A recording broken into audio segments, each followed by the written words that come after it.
Bonjour, bienvenue dans cette nouvelle session de Mobility TV. Aujourd'hui, on va vous parler d'un sujet que vous aimez, que nous aimons, et c'est un sujet qui change, qui évolue, comme la Terre qui tourne autour du Soleil, voilà, c'est comme ça. C'est la LLD, la location longue durée. Pour en parler, j'accueille bien sûr Berislav Kovacevic. Bonjour Berislav, bonjour Solution VO, grand Manitou de la LLD, de plein d'autres sujets aussi, mais en tout cas de ce sujet, là-dessus vous êtes incollable. Olivier Monod, bonjour. Bonjour Pierre, heureux de vous Mais retrouver. oui, président du SNL VLD, le syndicat des loueurs, pour faire plus vite, également président d'Alphabet. Et Hugo Salin, bonjour. Bonjour Pierre. Directeur marketing d'Arval. Alors, je laisse la parole à Berislav parce que quand je disais que ça évolue notamment dans la digitalisation, dans la connectique. La LLD se fait 4.0. En tout cas, force est de constater que sur le marché, les loueurs en général progressent plus vite que le marché, ça fait déjà des années. Ce qu'on constate aussi, que leur stratégie évolue. Il y a quelques années, ils attaquaient les grands comptes et puis petit à petit les PME, mais bon, comme ça représente que 2,5% des sociétés en France, ça fait bien longtemps qu'ils ont comme cible les TPE qui, elles, représentent 97,5%. Et puis, comme ça ne suffit pas non plus à leur gourmandise naturelle, ils commencent à se pencher, en tout cas c'est ce qu'on a observé dans l'actualité récente, sur le business carrément des particuliers. Et là, les concessionnaires, habitués à travailler plutôt avec aussi leurs captives ou avec des financiers indépendants, se posent déjà des questions. Des questions qui vont dans le bon sens ou dans le mauvais sens? Olivier Monod, est-ce que ce sont des questions existentielles qui font penser à, la restructuration du business model, ou on n'en est pas encore là? Alors si, mais d'abord j'aurais tendance à dire, avant de parler d'évolution de la LLD, moi je crois surtout qu'on a l'immense chance de vivre la révolution de l'industrie automobile et de la mobilité en général, ou l'invention de la mobilité peut-être. Et ça peut paraître un peu pompeux comme ça, mais je pense qu'on est vraiment à ce moment-là sur une industrie qui est quand même mondiale et extrêmement importante. Alors le loueur, c'est un maillon de cette industrie, c'est un maillon important, mais voilà. Et pour prendre juste une petite comparaison, mais je pense qu'on va passer dans le milieu d'automobile du téléphone fixe au téléphone portable. Quand on s'imagine ce qu'on a dans la poche aujourd'hui et ce qu'on utilisait il y a 20 ans, c'est exactement ce qui va se passer dans notre industrie. Donc c'est une révolution majeure. Après, effectivement, toutes ces portes qui s'ouvrent, tous ces sujets que l'on commence à explorer, ils sont par essence extrêmement intéressants parce qu'ils représentent pour les loueurs des nouvelles parts de marché, un nouveau type de clientèle, plus de business. Vous savez que dans le milieu de l'entreprise, on a souvent une envie forte qui est celle de croître. Oui, certainement. En tout cas, si on ne vous a pas posé la question sur la révolution de la LLD, c'est qu'on avait déjà, je parle sous votre contrôle, déjà eu l'occasion d'en parler ici, et c'est pour ça qu'on voulait un petit peu, faire avancer le pion sur l'échiquier. Hugo Salin, est-ce que vous constatez, vous, effectivement, une révolution, une évolution? Est-ce que vous avez des craintes, des inquiétudes? Nous, on est très positif, puisque sur notre activité historique, on croit. Et ça, c'est quand même une bonne nouvelle, puisque souvent, quand il y a des révolutions ou des ruptures, en fait, c'est pas une très bonne nouvelle pour vos activités historiques. Vous êtes obligé d'aller chercher tout de suite quelque chose de très différent. Donc là, au moins, on part d'une base qui continue à croître. Donc la location longue durée pour les grands comptes est quelque chose qui fonctionne encore très bien. Et on pense qu'en fait, on a deux axes de diversification importants. Le premier qui est évidemment celui qui a été cité, autour de l'offre de services pour des toutes petites entreprises et demain des particuliers, demain étant d'ailleurs aujourd'hui dans certains pays. Mais aussi une diversification de l'offre et des produits, puisque on partait d'un monde où on vendait de la location longue durée pour des grands comptes, à un monde où on va vendre la location longue durée, la location moyenne durée, on va vendre des solutions de car sharing, des solutions de mobilité à des grands comptes et à des plus petits comptes. Et donc du coup, on rentre dans un monde qui est extrêmement large et sur lequel, du coup, beaucoup d'opportunités et en même temps une certaine complexité qui s'installe et qu'on doit traiter, notamment au travers d'outils digitaux. Est-ce que maintenant qu'il y a la LLD pour les particuliers, est-ce que la LLD n'est pas en train de tuer la LOA? Je pense pas encore, mais non, je pense pas encore, mais ça vient. Oui, parce que tout ça part avant tout d'une problématique de moyen de consommer, de mentalité effectivement des utilisateurs. Et comme ça a été dit, effectivement, la LLD a connu dans son histoire le chemin, on va dire assez classique, de partir en convainquant les très gros acteurs, en se dirigeant vers des acteurs plus petits. Ces derniers temps, les loueurs s'intéressent beaucoup aux PME, aux TPE, voire même aux self-employés, comme on peut les appeler. Et finalement, ces personnes, ces auto-entrepreneurs ont des caractéristiques de consommation qui sont finalement très très proches des particuliers. La LOA, c'était l'hybride et le LLD, c'est le tout électrique. La LOA, elle a encore ce sujet qui rassurait, ou qui rassure peut-être encore certains consommateurs, qui est de se dire... Peut-être que finalement, je vais être propriétaire à un moment ou à un autre. À un moment, il y a un shift qui se fait, et ça se fait probablement de façon très, très forte avec les nouvelles générations, où la propriété, c'est plus quelque chose d'important, quel que soit l'objet pratiquement, mais en tout cas pour l'automobile. Oui, j'ai vu qu'il y avait des lits maintenant qui étaient des matelas qui étaient mensualisés. On invente tout. Berislav, peut-être, question. Sur les chiffres, ce qui est assez impressionnant, c'est ça serait bien de profiter de la présence d'Olivier là-dessus. Combien pèsent aujourd'hui les loueurs sur le marché français? Parce qu'on a lu récemment que, notamment Arval, souhaitait carrément doubler son parc en peu de temps.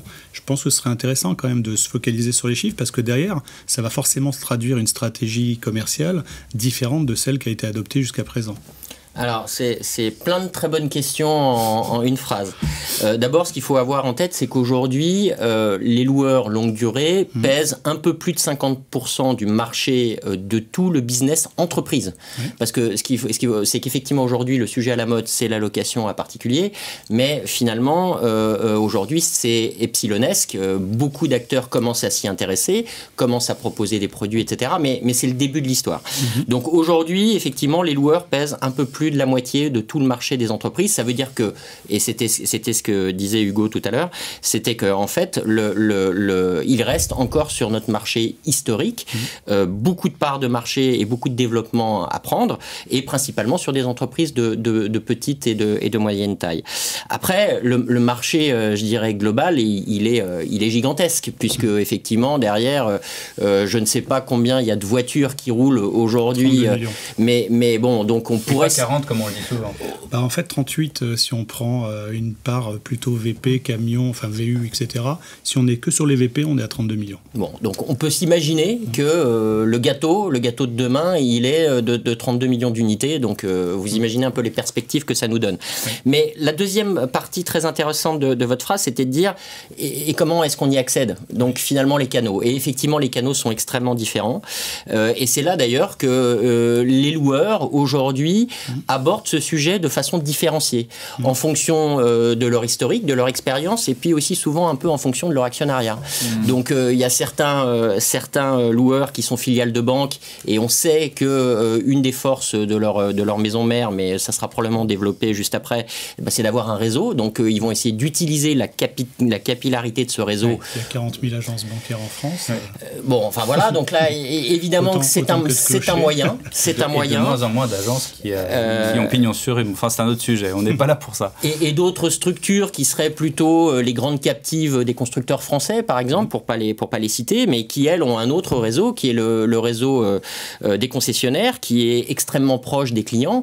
Et je pense que cette question qui m'était posée tout à l'heure sur LOA, LLD, elle se pose probablement tous les jours dans les showrooms des distributeurs. Régulièrement, les commerciaux disent: je vais vous faire deux offres. Une offre avec mon financier en LOA et une offre avec mon loueur en LLD. Et c'est vrai que... Ou avec mon financier en LLD, hein, vous savez, tout est possible. Tout est possible. C'est vrai qu'en fait, tout le monde est à multiformule. Ouais. Exactement. Qu'en pense Arval, justement? Je pense que le sujet des canaux est un très bon sujet. Dans les discussions sur l'évolution des clients et des cibles sur ce produit-là, se pose la question de savoir quelle est la valeur ajoutée du loueur par rapport à d'autres fournisseurs. Et je crois que l'accès au client final au travers de, on va dire, deux canaux privilégiés particuliers que sont D'un côté, les banques, bien sûr, mais pas que. Hein. Typiquement, nous, évidemment, on travaille avec BNP Paribas de manière privilégiée. Combien d'agences BNP environ sur les 37 000 tout réseau? Je ne saurais pas vous dire. Hein. Mais en tout cas, significativement, on a une empreinte sur l'ensemble du territoire. Mais typiquement, en Espagne, on travaille avec la Caixa, vis-à-vis desquels on n'a pas de relation actionnariale. Donc ça veut dire que c'est pas parce qu'on est filiale d'une banque qu'on fait tout avec cette banque, mais c'est vrai qu'on a une affinité particulière avec le monde bancaire. Ils vous ont déjà bien permis d'accéder au TPE ces dernières années. Absolument. C'est effectivement un enjeu clé. Et l'autre enjeu très important pour nous, c'est nos clients. On a énormément de clients. Et ces clients, ils ont des employés. Et un des gros sujets pour Arval est de dire... C'est les poupées russes, là. En tout cas, nous, on a fait le constat que sur nos grands comptes, moins de 10% des employés étaient éligibles à une voiture de fonction ou de société. Du coup, ça en laisse 90% potentiel. Et évidemment, on a une relation particulière avec ces employeurs. Et donc, on a adapté nos produits pour faire une offre pour ces employés à destination de ces employés. Et ça, on pense que c'est un canal, pour le coup, très spécifique. Via les CE, via des trucs comme ça. Via les CE, via le directeur des ressources humaines, avec une approche qui est un peu différente de l'approche traditionnelle qu'on a dans la voiture de fonction, qui est plutôt une solution de mobilité à destination pas d'amis, parce qu'il n'y a pas d'amis dans le Il n'y a pas d'amis, mais à prix préférentiel, quelque chose que vous ne trouverez... Et pas que du tarif, d'ailleurs, hein, c'est aussi des schémas des schémas de paiement qui peuvent s'appuyer notamment sur ce qu'on appelle du salary exchange, hein, c'est-à-dire que vous acceptez une petite réduction de votre salaire en contrepartie d'un véhicule, mais grâce à des schémas fiscaux. Et comme ça, au moins, il n'y a pas de retard de paiement. Tout le monde est gagnant dans cette histoire. Il y a différents modèles, hein, il y a des plus et des moins dans les différents modèles, mais on a des modèles qui sont très intégrés, d'autres qui sont moins intégrés, mais surtout ce qui est important de dire, c'est que on veut avec ce type de solution pouvoir proposer à des responsables de ressources humaines qui doivent fidéliser leurs employés, qui doivent leur apporter des solutions de mobilité, qui doivent être finalement attractifs pour leurs employés, des solutions sur la base du véhicule, avec un point important, parce qu'on parle beaucoup de mobilité, auquel Arval souscrit évidemment beaucoup, et on pense que la voiture va rester un enjeu clé dans la mobilité. Alors, quel type de voiture? Est-ce qu'elle est électrique, autonome? Mais en tout cas... si elle est utilisée par un ou plusieurs, le free floating... voilà. Donc ça, c'est plein de questions qui sont sur la table, hein, qui vont être résolues au fur et à mesure où on avance. Mais en tout cas, on croit fermement que la voiture restera au cœur du dispositif de mobilité. Mais ce potentiel, Hugo, au sein des grands comptes ou au sein des PME, TPE, ça peut représenter, d'après vous, combien de nouveaux dossiers? Parce qu'on s'est laissé entendre dire ces dernières années que finalement, il y avait peu de salariés parmi les 10% qui bénéficiaient de cet avantage en nature, qui en fait rachetaient les voitures en fin de contrat. Donc si déjà ceux qui en bénéficient ne les rachètent pas forcément pour eux ou leur famille, est-ce qu'il y a un vrai potentiel pour séduire les autres salariés qui n'en bénéficient pas? En fait, chaque cas est particulier, mais si vous prenez quelqu'un qui a une voiture de société à la fin de 4 ans, hein, pour faire simple, elle va être renouvelée, sa voiture. Donc s'il la rachète, c'est qu'il a un besoin annexe. Donc c'est un peu moins évident que quelqu'un qui n'a pas de voiture et qui a besoin d'un véhicule. Et ça, vous l'avez évalué en termes de potentiel, déjà, Hugo, environ, ne serait-ce qu'à par rapport à votre flotte actuelle, au nombre de clients que vous possédez? C'est un peu... c'est quel des clients que vous allez détourner dans ce cas-là des showrooms traditionnels ou des autres canaux? Oui, mais une fois encore, le sujet dans vous avez cette capacité de faire un travail de vendeur-société que généralement ils font en local sur de la TPE-PME, mais là vous pouvez le faire en direct chez le client. Vous êtes déjà introduit. C'est bien pour ça qu'on parle vous avez déjà le cheval de Troie. C'est bien pour ça qu'on parle d'un nouveau canal de distribution, sachant que la grande question sur ces sujets-là, c'est la création du marché. Oui. Donc on est moins à se poser la question de savoir comment est-ce qu'on fait pour prendre la part des autres, comment est-ce qu'ensemble on distribue les initiatives et l'évangélisation, parce que mine de rien on en parle, mais enfin ça reste quand même encore embryonnaire, hein. Comment est-ce qu'on crée l'évangélisation auprès des particuliers? C'est quand même psychologiquement, c'est quand même un changement, hein, de dire. Ce qu'on disait tout à l'heure. Parce que l'air de rien, pour arriver aux 50% de part de marché que citait tout à l'heure Olivier, ça fait 30 ans que vous œuvrez globalement les loueurs longue durée à évangéliser déjà les flottes et les professionnels. Oui, et on a vu d'ailleurs que sur les petites et moyennes entreprises, il y a eu des années et des années avant de connaître enfin l'essor que l'on ressent depuis 2-3 ans. Bien sûr. Donc on sait qu'il y a de temps en temps des paliers, des moments où ça stagne un peu et où ça reprend. Bon, on a la chance d'être sur un marché où le potentiel est énorme et où, je crois, historiquement, on a toujours été en progression, mais c'est pas tous les ans une progression de 5-7% comme celle qu'on a connue l'année dernière, par exemple. Donc évidemment, tout ça, c'est des sujets... c'est comme quand vous rencontrez la femme de votre vie, il y a toujours un timing. Si c'est pas au bon moment, ça peut pas fonctionner. Il y a une question qui me taraude. Je vois pas le lien avec la location, parce que vous savez que dans la location longue durée, on rend au bout d'un... Je loue rien du tout. Et la femme de sa vie, j'ai l'impression qu'on la garde. Mais bon... Je vous rejoins là-dessus. Vous allez vraiment me faire passer pour un malotru. Non, mais il y a une question qui me taraude plus sérieusement, c'est effectivement toutes les... Et évidemment, la législation le prévoit, mais c'est du bon sens. Toute publicité pour de la location de véhicules est précédée ou suivie d'un astérisque en disant « N'oubliez pas, un crédit vous oblige à rembourser, etc. » Est-ce que, et pardonnez-moi de vous poser la question, mais comme c'est quand même une forme de crédit, est-ce que vous ne craignez pas un emballement sur la location longue durée et connaître peut-être ce qu'on a connu avec les subprimes? Non, alors premièrement, je ne veux pas rentrer trop dans le détail, mais effectivement, d'abord, quand même concrètement, la LLD n'est pas un crédit et on n'a pas les mêmes astérisques. Après, pour être quand même complètement rembourser de l'argent complètement transparent, voilà, effectivement, et la personne s'engage effectivement à louer et donc à régler le coût de l'utilisation du véhicule qu'il a choisi de prendre pour 2, 4, 5 ans. Voilà. Là où l'approche qui a été décrite, effectivement, enfin, cette approche, elle est parfaitement juste et elle est partagée par beaucoup des loueurs et aussi par Alphabet. C'est un canal particulièrement intéressant aussi pour aider le loueur à couvrir ce genre de choses. On peut tout imaginer. Alors bien évidemment, il faut faire extrêmement attention à toutes les législations qui sont en train, enfin pas d'émerger, mais d'être très très fortement renforcées sur toute la gestion des données personnelles, etc. Mais à partir du moment où il y a entre guillemets un lien qui se fait à trois, au travers du client du loueur avant tout, qui ouvre derrière ou qui permet d'ouvrir certaines offres privilégiées à ses collaborateurs, on peut aussi trouver un certain nombre de règles pour éviter justement que quelqu'un avec un trop petit salaire parte sur une voiture qui soit complètement disproportionnée par rapport à ses revenus, pour quelqu'un qui est dans l'entreprise depuis 3 mois qui part tout de suite sur 3 contrats. Enfin, ces choses-là peuvent être discuter et comment dire ce mélange au management, donc exactement, c'est-à-dire qu'à un moment on peut quand même fixer un certain nombre de garde-fous. Ça veut pas dire que ça ne peut pas se produire, mais ça c'est le cas, je dirais, avec un particulier, comme c'est le cas de temps en temps malheureusement avec certaines entreprises. Et Hugo laissait entendre, on peut même imaginer que une seule voiture soit partagée par plusieurs collaborateurs pour réduire la mensualisation, parce que ça m'arrange plutôt d'avoir la voiture le week-end. C'est des produits qui vont émerger, c'est certain. D'ailleurs, peut-être un point là-dessus intéressant, c'est qu'il n'y a pas qu'un sujet d'élargir la cible et d'augmenter le nombre de véhicules. Il y a aussi un sujet de faire une meilleure utilisation des véhicules qui sont déployés, puisqu'on sait qu'aujourd'hui l'utilisation moyenne est finalement très faible si on le rapporte au nombre d'heures disponibles par jour.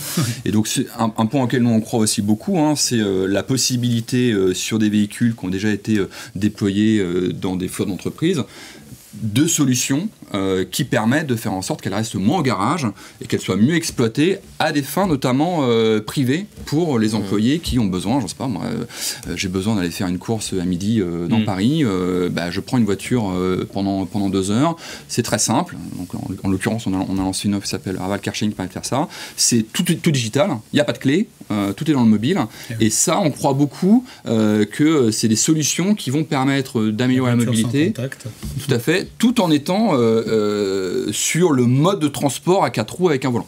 Dernière question, et après il va falloir malheureusement qu'on conclue, mais on se reverra sans doute. Il y a une course au prix comme pour tout produit, ça existe aussi pour ALD.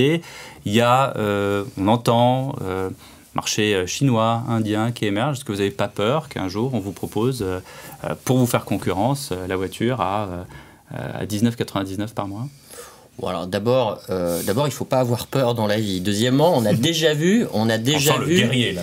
Non, mais on a déjà vu des loyers à 1 euro ou des loyers gratuits. Je me rappelle, à l'époque, ici, on acceptait de conduire une Smart avec, qui était entièrement logotée d'un... Oui, on pouvait conduire gratuitement. Là, on s'imagine une voiture sans logo. Moi, je ne pense pas qu'il y ait une telle guerre des prix. Je pense qu'il y a un prix. D'abord, il y a un prix. Et que la deuxième chose, en revanche, c'est qu'aujourd'hui, et c'est peut-être ce qui va permettre de boucler avec le début de cette intéressante table ronde où on a parlé beaucoup de digital, aujourd'hui, n'importe quel client, en une seconde, en 3 minutes sur Internet, va pouvoir valider son prix. Oui. Et il va pouvoir voir si finalement on lui fait une offre qui est attractive, qui est dans le marché ou qui est complètement déconnante. Et c'est de ce point de vue-là que je rebondis sur, à nouveau, le canal par lequel on va aborder ses clients. 19,99, c'est une offre déconnante. Je peux vous citer. Je sais pas. Non, je sais pas. En tout cas, nous, aujourd'hui, on n'est pas prêt à faire ce genre. Et puis après, 19,99 par jour, par heure, par mois. Bah, écoutez, on n'est pas capable de faire ça encore aujourd'hui et peut-être que ça viendra. Après, il faudra voir si les entreprises qui proposent ce genre de produits s'inscrivent dans la durée, ne font pas du dumping, enfin, etc., etc. On est quand même dans un monde qui est un petit peu policé aujourd'hui et où contrôlé, donc à des fins de publicité ou à des fins d'émerger peut-être un peu facilement en volume et en marketing, effectivement, on a toujours connu dans le passé des gens qui avaient certains excès. Mais encore une fois, le marché entame une révolution et aujourd'hui on est encore sur des durées qui sont finalement assez classiques, 3-4 ans de détention, mais on peut s'imaginer que dans 20 ans ça sera plus 3-4 ans de détention, ça sera la détention depuis le jour de la sortie de l'usine jusqu'au jour où la voiture sera plus en état de rouler et qu'elle non mais pourquoi pas, enfin, ou 10 ans ou que sais-je, et qu'entre temps elle passera de main en main au travers d'utilisateurs qui utiliseront peut-être à la minute, à la journée, enfin voilà. Brièvement, même constat sur cette question que j'ai posée qui visiblement beaucoup de Non, en fait, moi je voudrais juste rappeler que notre métier, c'est pas de vendre des voitures. Notre métier, c'est de vendre des voitures avec des services. Et donc, le sujet du prix de la voiture est un sujet, mais nous, un élément de différenciation sur lequel, c'est de fabriquer la couche servicielle qui va autour, hein, c'est-à-dire des solutions de maintenance, de réparation, des solutions de partage, des solutions de mobilité sur la base du véhicule. Donc après, est-ce qu'il y aura une guerre des prix sur les véhicules ?